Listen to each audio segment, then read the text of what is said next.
This shouldn't have worked. But somehow, a World War II helicopter flew without a gearbox, without a swash plate, and nearly rewrote helicopter history.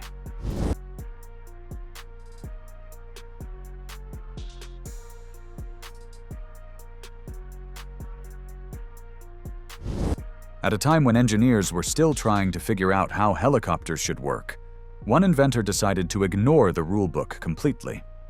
And for a brief moment, it looked like he might be right. Back in World War II, helicopters were still a mystery. They existed, sure, but nobody had fully mastered them yet. Engineers everywhere were struggling with the same problems: vibrations, complex transmissions, flight controls. Every new helicopter seemed to introduce a brand new headache. And because the technology was so new, most designers followed the same basic ideas. Nobody wanted to take unnecessary risks.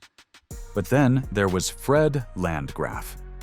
In September of 1943, while the war was still raging, Landgraf started his own helicopter company in Los Angeles. Now, here's what makes this story interesting. He wasn't trying to build a better version of existing helicopters. He wasn't competing with other engineers by making small improvements. He looked at the entire concept and thought, what if we're doing this all wrong? That mindset alone was risky. Imagine spending years solving problems everyone accepts as normal, only for someone to walk in and question the whole system. Most people would have laughed. Some probably did. But Landgraf kept going anyway. And this is where things start getting weird. Because the machine he was designing wouldn't just look different, it would challenge some of the most important parts of helicopter engineering. Parts that experts considered absolutely essential. At least, they thought they were essential. And what he built next would leave military observers scratching their heads.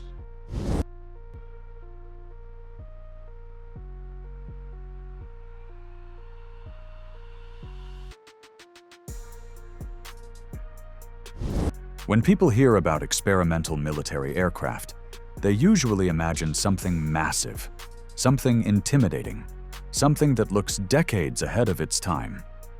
The Landgraf H-2 wasn't that.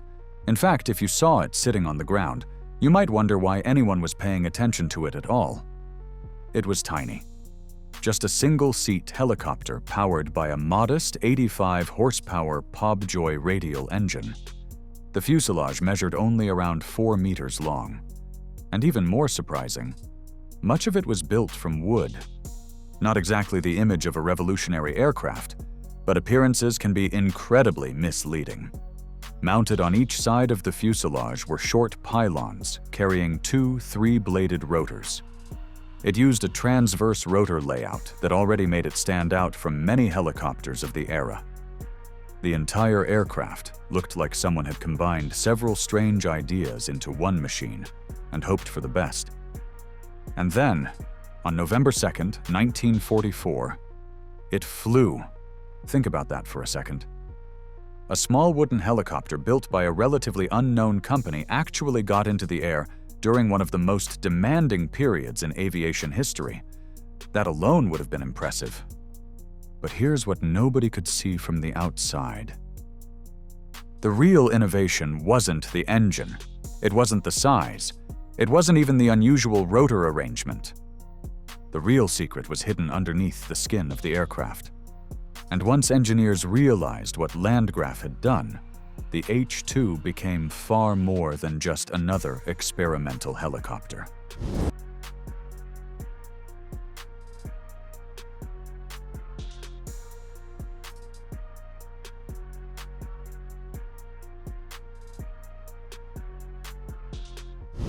Now, this is where the story takes a turn. Every helicopter needs a way to transfer power from its engine to its rotors. Sounds simple enough. But in reality, that usually means complicated gearboxes, shafts, and transmission systems working together with incredible precision. During the 1940s, those components were considered unavoidable. No gearbox, no helicopter. That was basically the rule. But wartime shortages created a problem. specialized transmission components weren't always easy to get. Many companies simply had to work with whatever materials and parts were available. For most engineers, that was an obstacle. For Landgraf, it became an opportunity. Instead of accepting traditional helicopter design, he started looking for another solution. Something lighter, simpler, maybe even better. And somehow, he found one. Rather than using conventional gearboxes and drive shafts, the H-2 used a tension rod transmission system. Rotating discs near the engine transferred power through rods connected to similar discs located at the rotor hubs. Even today, it sounds unusual. Back then, it sounded almost ridiculous. Imagine explaining to aviation experts that your helicopter was going to eliminate one of the most important mechanical systems in rotorcraft design. Most would have expected failure before the first test even began. But Landgraf wasn't finished proving people wrong. Because once the aircraft started operating, something unexpected happened. The crazy idea wasn't failing. In some ways, it was actually working better than expected. And that led to an even bigger surprise. This is usually the point where experimental projects fall apart. Great idea, terrible results. But the H-2 didn't follow that script. As testing continued, Landgraf's unusual transmission system began showing advantages nobody could ignore. The design was lighter than many conventional arrangements. Weight is everything in aviation, especially in early helicopters where every extra pound affects performance. But that wasn't the biggest shock. The system also reduced vibration. Now, if you've ever looked into early helicopter development, you'll know vibration was one of the industry's biggest nightmares. Engineers constantly fought against shaking, stress, and mechanical wear. Entire designs could be compromised because of it. Yet somehow, this strange transmission concept appeared to help. And suddenly, the H-2 wasn't being viewed as a desperate wartime workaround anymore. It was becoming something much more interesting, a genuine engineering experiment that might actually offer advantages over traditional designs. For a brief moment, it looked like Landgraf had discovered a different path forward. But here's what makes this story even crazier. The gearbox wasn't the most radical thing about the aircraft. Not even close.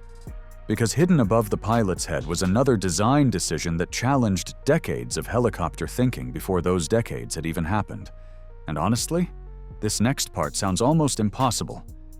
If removing the gearbox sounded bold, what came next sounded completely insane.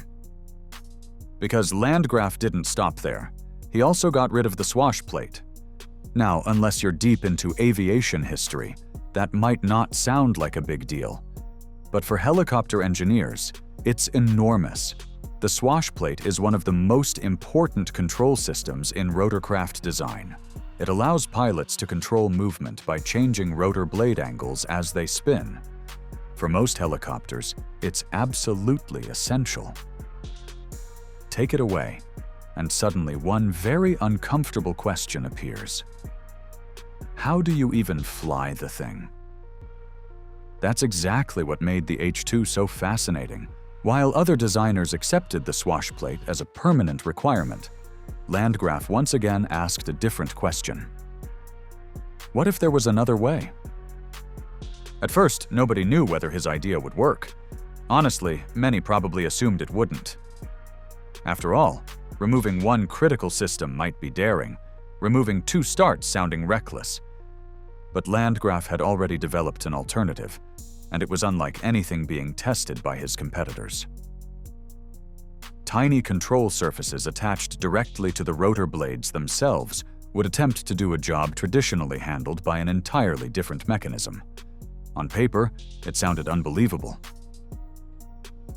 In practice, well, that's where the story gets even more fascinating, because the spinning blades of the H-2 were hiding one of the strangest flight control systems ever placed on a helicopter. And this is where the H-2 goes from unusual to almost unbelievable. Instead of using a traditional swash plate, Landgraf placed small ailerons near the tips of the rotor blades. As the blades spun around, those tiny surfaces changed position and helped control the helicopter. Pitch, roll, yaw, functions normally handled by an entirely different system were now being managed in a completely new way. But that wasn't even the full story. The blade shells themselves could rotate around their spars, adding another layer of control. Imagine being an engineer in the 1940s and seeing this for the first time. Helicopter technology was already difficult enough, and here was someone rewriting the rules in real time. It sounded risky, maybe even reckless. Yet somehow, the aircraft continued flying. And by now, a pattern was starting to emerge. Every time people expected the H-2 to fail, it found a way to surprise them. But Landgraf had one more trick hidden inside the design. One that would affect how the helicopter moved through the air itself. Most helicopters are carefully balanced around their lift center. That's just common sense. But Landgraf wasn't interested in common sense if he thought there was a better option. So he intentionally placed the aircraft's center of gravity ahead of the rotor lift center. At first, that sounds like a mistake, but it wasn't. This setup encouraged the helicopter to naturally move forward during flight. Instead of constantly fighting aerodynamic drag, the aircraft could cruise more efficiently. It was another example of Landgraf questioning assumptions that everyone else accepted without hesitation. Think about that for a second. By this point, the H-2 had challenged the gearbox, challenged the swash plate, and even challenged the way helicopters balanced themselves in flight. And surprisingly, people were starting to notice. Not just aviation enthusiasts, the military.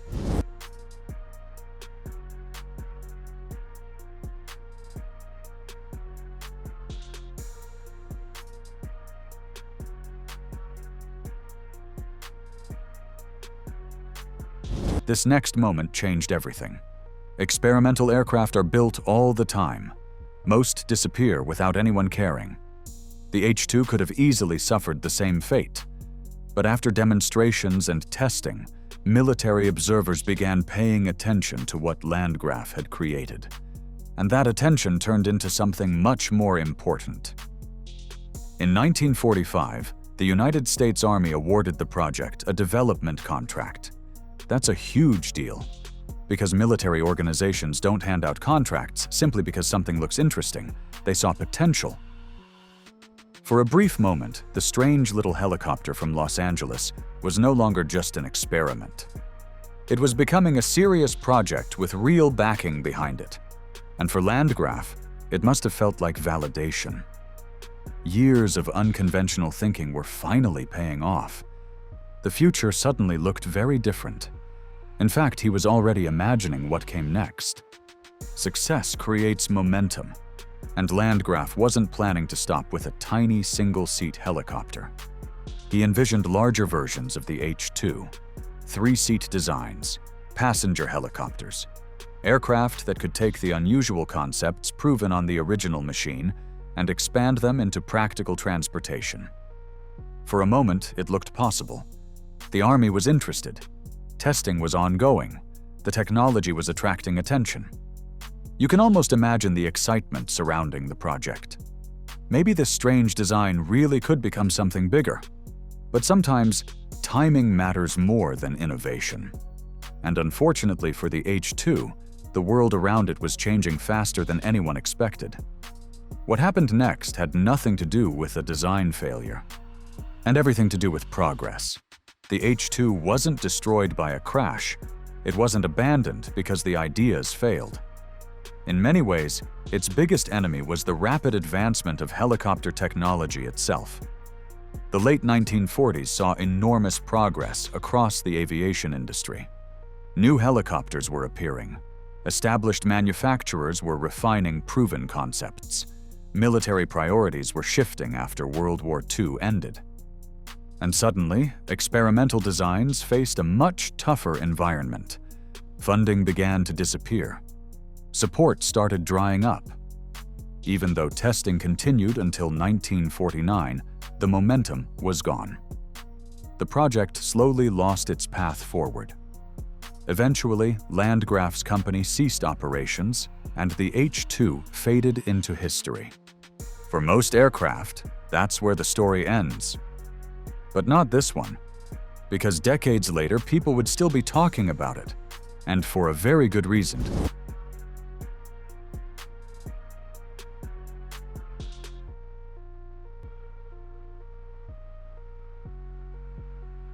The H-2 never entered production. It never became a military workhorse. It never carried passengers across the country. It never changed aviation the way some people hoped it might. And yet, despite its age and limited production, people still can't stop talking about the Landgraf H-2. Because the more you learn about it, the harder it becomes not to admire the creativity behind the machine. This wasn't someone making small adjustments to existing helicopter designs. This was an engineer willing to challenge ideas that most of the aviation world simply accepted as fact. No complicated gearbox, no swash plate. Completely different flight controls, an unconventional approach to balance and stability. Almost every major part of the H-2 reflected a willingness to ask one simple question: what if there's another way? And sometimes, that's where the most interesting ideas come from. That's what makes the H-2 so fascinating today. Not because it became a huge commercial success, not because thousands were built, and not because it transformed aviation overnight. It didn't. But it proved something just as important. Innovation doesn't always come from massive corporations or billion-dollar programs. Sometimes it comes from people willing to ignore accepted wisdom and take risks that others wouldn't even consider. Some ideas fail. Some ideas change the world. And some, like the Landgraf H-2, end up becoming something equally valuable. A reminder that progress isn't always about being right the first time. Sometimes it's about being curious enough to think differently.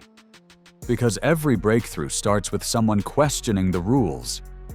And honestly, that's probably why the H-2 still captures people's imagination more than 80 years later. In the middle of World War II, a small wooden helicopter appeared with solutions that looked almost strange, even by the standards of the day. It never became famous, and it never reshaped aviation the way its creator might have hoped. But it proved that innovation can come from unexpected places.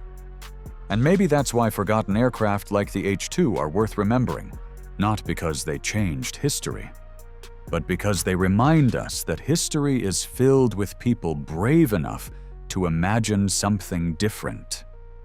And sometimes, that alone is enough to leave a lasting legacy.